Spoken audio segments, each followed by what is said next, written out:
कुल गुरु महाराज की जय।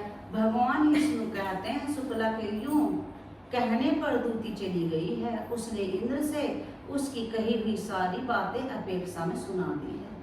शुक्ला का भाषण सत्य है, धर्म से युक्त था। उसके सहस धैर्य और ज्ञान की आलोचना करके इंद्र मन ही मन सोचने लगा, इस पृथ्वी पर दूसरी कोई स्त्री ऐसी नहीं है जो इस तरह की बात कह सके। इसका वचन योग स्वरूप है, निश्चय आत्मा है तथा ज्ञान रूपी जल में प्रतिलित है। इसमें संदेह नहीं है कि यह महाभागा शुक्ला परम पवित्र और सत्य रूपा है।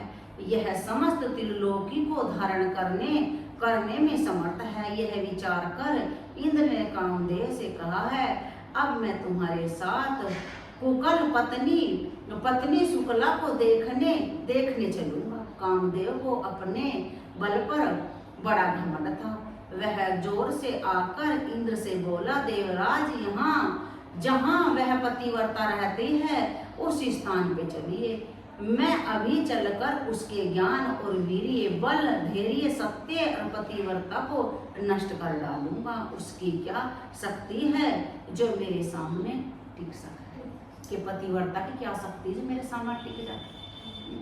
और काम ऐसा है, काम देवता ऐसा है जिसमें बाण मार दिया ना, कोई बहुत ही बड़ा भक्ति वाला ही होगा जो अपने आप को रोक पाएगा, अन्य तो नहीं रोक। कामदेव की बात सुनकर इंद्र ने कहा है, काम में मैं जानता हूँ यह पतिव्रता है, तुमसे परास्त होने वाली नहीं है। यह अपने धर्म में पराक्रम से सुरक्षित है। इसका भाव बहुत सच्चा है। यह नाना प्रकार के पुण्य किए रहती है, फिर भी यहाँ से चलकर तुम्हारे तेज और बल भयंकर पराक्रम को देखूंगा। यूं कहकर इंद्र धनुधर वीर कामदेव के साथ चले हैं। उसके साथ काम की पत्नी रति दूती भी, वह परम पुण्यमयी पतिव्रता अपने घर के द्वार पर अकेली बैठी थी और केवल पति के ही ध्यान में तमन्या हो रही थी। वह प्राणों को वश में करके स्वामी का चिंतन करती हुई विकल शून्य हो गई थी। कोई भी पुरुष उसकी स्थिति की कल्पना नहीं कर सकता था। उस समय इंद्र अनुपम तेज और सौंदर्य के युक्त विलास तथा हाव भाव से शोभित अत्यंत अद्भुत रूप धारण करके शुक्ला के सामने प्रकट हुआ है। उत्तम विलास है और काम भाव से युक्त पुरुष महापुरुष को इस प्रकार सामने विचरते देख महात्मा कुकल वैश्या की पत्नी ने उसके रूप, गुण और तेज का तनिक भी सम्मान नहीं किया है। अक्यों कितना सुंदर बन पाया, अनदेखा कर दिया है। तू कितना सुंदर बन पाया तो मैं थोड़ी ऐसी हूँ। देखो पतिव्रता में कितनी शक्ति है। मैंने उनके रूप का सम्मान नहीं किया है। जैसे कमल के पत्ते पर छोड़ा हुआ जल उस पत्ते को छोड़कर दूर चला जाता है, उसमें ठहरता नहीं है, उसी प्रकार वह सती भी उस पुरुष की ओर आकृष्ट नहीं हुई है। महासती शुक्ला का तेज सत्य की रजो से आबुद था। उस पुरुष की दृष्टि से बचने के लिए वह घर के भीतर चली गई और अपने पति में ही अनुरुक्त हो गई है।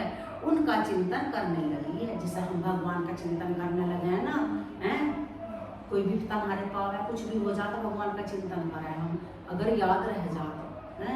और वो किसका कर रही? अपने पति का। अब जैसे कोई यहाँ बहुत सारे आदमी खड़े हो तो हम क्या करेंगे, अगर गेट पर अंदर के चले जाएं, गेट लगा कर अंदर जाकर बैठ जाएंगे। और सब पता है मुझे रिझान आया हाव भाव से, तो अपने पति का चिंतन करना है।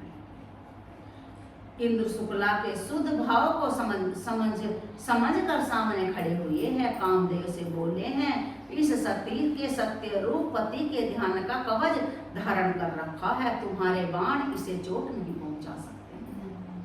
सतीव्रता है तो पतिव्रता है, जो अपने पति का नाम ले रहे हैं ना, वो कवच बनवा चाहता है उसके। भगवान बताया गया तुम्हारे वाणी से चोट नहीं पहुंचा सकते हैं। अंत शुक्ला को परास्त करना संभव ही नहीं है।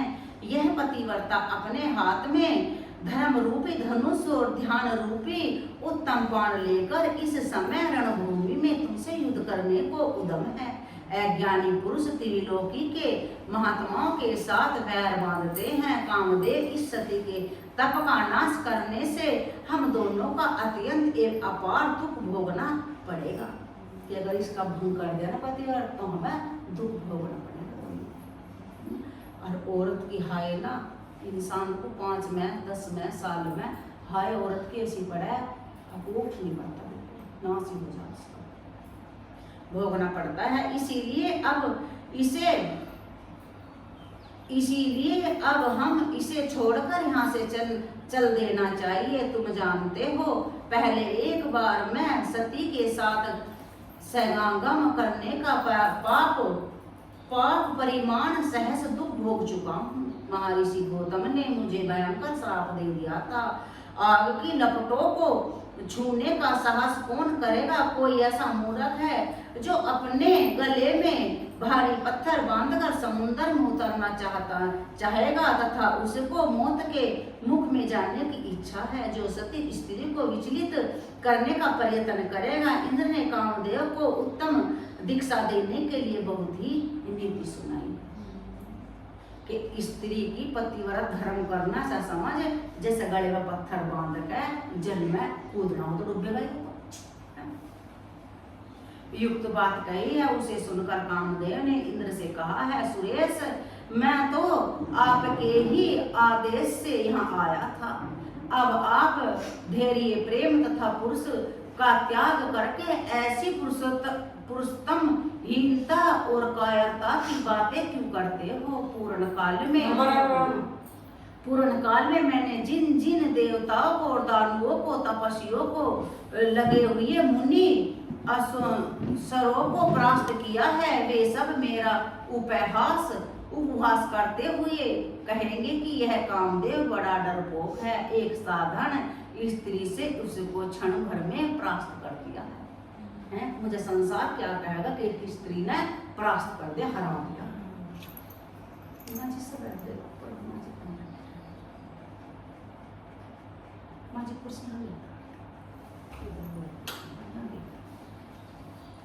परास्त कर दिया है। इसलिए अपने सम्मान रूपी धन की रक्षा करूंगा और आपके साथ चलकर इस सती के तेज बल और धैर्य का नाश करूंगा। आप डरते क्यों हो? देवराज इंद्र को इस प्रकार समझा बुझाकर कामदेव ने पुण्य युक्ति धनुष और बाण हाथ में लिया है तथा सामने खड़ी हुई अपनी सखी कीड़ा से कहा है, प्रिय तुम माया रचकर वैश्या पत्नी शुक्ला के पास जाओ। यह अत्यंत पुण्यवती सत्य के स्थित धर्म का ज्ञान रखने वाली है और सुगम है। यहाँ से जाकर तुम मेरी सहायता के लिए उत्तम से उत्तम कार्य करो। कीड़ा से जो यूं कहकर वे पास ही खड़ी हो गई है। प्रीति को संबोधित करके बोली है, तुम्हारे भी मेरी सहायता के लिए उत्तम कार्य करना होगा। तुम अपनी चिकनी चुपड़ी बातों को शुक्ला को वश में करो। इस प्रकार अपने कार्य में लगी हुई वायु आदि के साथ युक्त व्यक्ति कार्यों को भेजकर कामदेव ने उस सहायता को मोहित करने के लिए इंद्र के साथ पुनः प्रणाम किया। अपनी पत्नी को भेज दिया कामदेव ने। हाँ कि तू फिर भी इसका चैन नहीं पड़ी कि हार मानेगा ना। शुक्ला